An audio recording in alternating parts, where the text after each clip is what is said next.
The Indian Space Research Organization ISRO is all set to launch the highly anticipated Chandrayaan-3 mission to the moon on July 14. तो क्या है Chandrayaan-3 और कैसे ये Indian economy को boost करेगी, सब जानेंगे इस वीडियो में। Hi, this is Bhavna and you are watching Good Returns.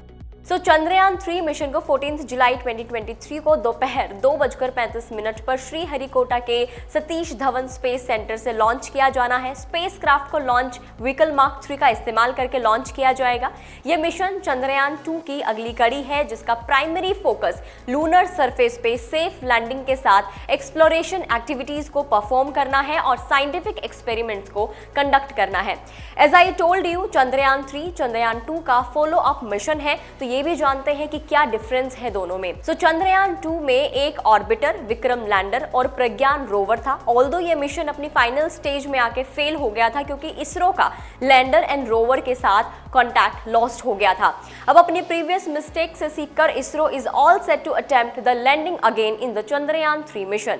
Chandrayaan-3 third lunar exploration mission है। चंद्रयान-3 में ऑर्बिटर नहीं है। चंद्रयान-3 में एक लैंडर मॉड्यूल, प्रोपल्शन मॉड्यूल और एक रोवर शामिल है। इसरो को उम्मीद है कि जो चीज चंद्रयान-2 करने में फेल रहा उसे चंद्रयान-3 अचीव कर लेगा। चंद्रयान-3 का propulsion module is more similar to communication satellite. इसके अलावा Chandrayaan three spectropolarimetry of habitable planet earth यानी कि शेप नाम का एक पेलोड लेकर जाएगा जो मून सरफेस को स्टडी करेगा। ऑल्सो चंद्रयान-3 का ना तो ट्रैजेक्टरी बदलेगा और ना ही इसरो के साथ इसका कॉन्टैक्ट लॉस्ट होगा। थर्ड लूनर मिशन में काफ़ी सारी इंप्रूवमेंट्स की गई हैं, जैसे इसके सॉफ्टवेयर में, प्रोपल्शन सिस्टम में, सेंसर्स एटसेट्रा में। किसी भी तरह की गड़बड़ी ना हो, इसके लिए मिशन को और रोबस्ट बनाया गया है। इसरो ने चंद्रयान-3 के शुरुआती बजट के लिए 600 करोड़ रुपए की उम्मीद की थी, लेकिन ये मिशन 615 करोड़ रुपए में पूरा होगा। इंटरेस्टिंगली, चंद्रयान मिशन 2 के कंपैरिजन में चंद्रयान मिशन 3 का खर्च काफ़ी कम है। चंद्रयान-2 मिशन की कॉस्टिंग 960 करोड़ रुपीस थी। सक्सेसफुल मार्स मिशन से लेकर लूनर सरफेस पर रोवर उतारने के एम्बिशियस गोल तक इंडिया स्पेस रिसर्च में खुद को एस्टैब्लिश करना चाहता है। ओवर द इयर्स इसरो पर फॉरेन प्लेयर्स ने ट्रस्ट दिखाया है टू लॉन्च देयर सैटेलाइट्स, जो ग्लोबल स्पेस इकोनॉमी में स्पेस ऑर्गेनाइजेशन की बढ़ती भूमिका को रिफ्लेक्ट करता है।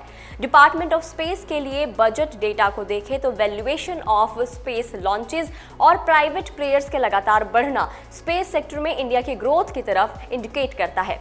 लेटेस्ट बजट की बात करें तो फाइनेंशियल ईयर 2023-2024 में डिपार्टमेंट ऑफ स्पेस के लिए 12,543 करोड़ रुपीस का बजट एलोकेट किया गया था, जिसे इसरो ऑपरेट करता है। ग्राफ में अगर हम देखें तो इस बार बजट एलोकेशन थोड़ा कम है as compare to last year, लेकिन स्पेस डिपार्टमेंट के लिए फंडिंग में पिछले 6 सालों में एक सिग्निफिकेंट राइज देखा गया है। इंडिया आने वाले वक्त में स्पेस प्रोजेक्ट्स जैसे गगनयान मिशन का प्लान कर रहा है, इसीलिए इन प्रोजेक्ट्स की फंडिंग के लिए एलोकेशन ऑफ बजट और भी ज़्यादा इंपॉर्टेंट हो गया है। Now, how this mission will impact Indian economy? India के स्पेस टेक इकोसिस्टम में तेजी से विकास हुआ है। इसने कोरोना पैंडेमिक के बाद से पिछले कुछ सालों में हजारों नौकरियां पैदा की हैं। आज इस सेक्टर में ब्लू कॉलर और व्हाइट कॉलर दोनों तरह की लाखों जॉब क्रिएशन की कैपेबिलिटी है। अब ये मिशन कंट्री के स्पेस टेक सेक्टर को बूस्ट कर सकता है by attracting more private and foreign investors. कुछ ग्लोबल कंपनीज जैसे गूगल ने इंडिया के स्पेस टेक स्टार्टअप में इंटरेस्ट दिखाया है और अगर चंद्रयान-3 मिशन सक्सेसफुल हो जाता है तो ये फॉरेन इन्वेस्टर्स की इन्वेस्टमेंट और बढ़ जाएगी। स्पेस इंडस्ट्री में गवर्नमेंट प्राइवेट सेक्टर का ज्यादा पार्टिसिपेशन चाहती है। विद दिस इंटेंशन गवर्नमेंट ने इंडियन स्पेस पॉलिसी 2023 को मंजूरी दी है।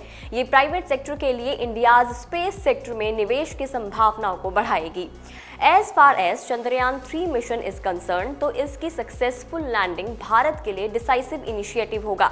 ये न केवल देश को स्पेस एक्सप्लोरेशन के दौर में बढ़त दिलाएगा, इनफैक्ट इंडियन इकोनॉमी में कंट्रीब्यूट भी करेगा।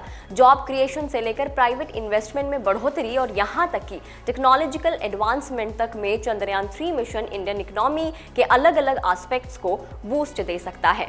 According to reports, Indian space economy 2020 तक $9.6 बिलियन की थी। 2025 तक इसके बढ़कर $13 बिलियन हो जाने की उम्मीद है। आज India space sector private companies के लिए भी खुला हुआ है। इंडिया में 140 से ज्यादा स्पेस टेक स्टार्टअप्स हैं। इनमें स्काईरूट, सेटश्योर, ध्रुव स्पेस और बेलाट्रिक्स जैसी कंपनियां शामिल हैं।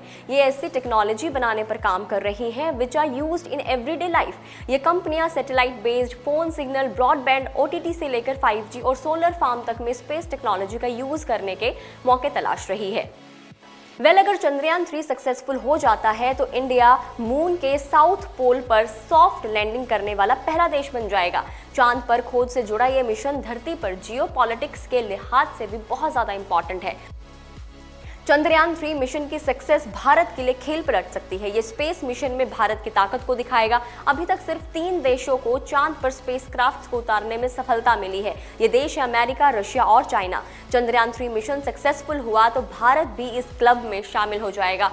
इस मिशन के साथ बड़ा इकोनॉमिक एस्पेक्ट भी जुड़ा हुआ है, तो इससे जो प्राइवेट सेक्टर्स है वो भी आगे आएंगे। इंडिया में जो स्पेस टेक स्टार्टअप्स हैं वो भी तेजी से बढ़ेंगे। फॉरेन इन्वेस्टर्स हैं, उनको भी अगर ये मिशन सक्सेसफुल हो जाता है तो फॉरेन इन्वेस्टर्स को अट्रैक्ट करेगा। आपका इस वीडियो को लेकर क्या कहना है, आप हमें कमेंट करके ज़रूर बताएं। अगर आप इस वीडियो को फेसबुक पर देख रहे हैं तो फेसबुक पेज को लाइक करें, यूट्यूब पर देख रहे हैं तो गुड रिटर्न्स के यूट्यूब चैनल को सब्सक्राइब करना ना भूलें।